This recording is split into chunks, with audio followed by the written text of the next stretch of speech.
নমস্কার বন্ধুরা, welcome to সিনে ইনসাইড।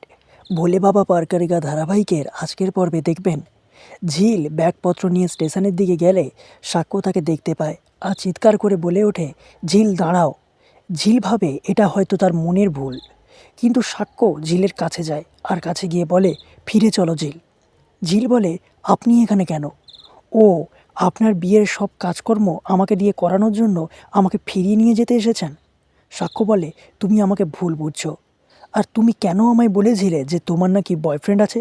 চৈতিও আমাকে এই সেম কথা বলেছিল, আর এটা শুনে আমার খুব খারাপ লেগেছিল।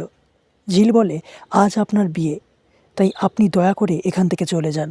সাক্ষ্য বলে, তুমি না গেলে বিয়েটাই তো হবে না। আগেরবার আমাদের বিয়েটা দুজনের অসম্মতিতে হয়েছিল, কিন্তু এবার দুজনের সম্মতিতেই হবে। তোমাকে আবার বউয়ের বেশে দেখতে চাই।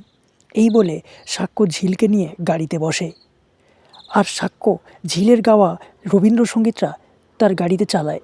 এটা দেখে অবাক হয়ে যায় ঝিল। ঝিল বলে, এই গানটা এখানে বাজছে?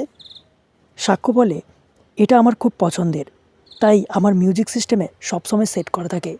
তাহলে কী হতে চলেছে বন্ধুরা, জানতে দেখুন ভোলে বাবা পার করেগা।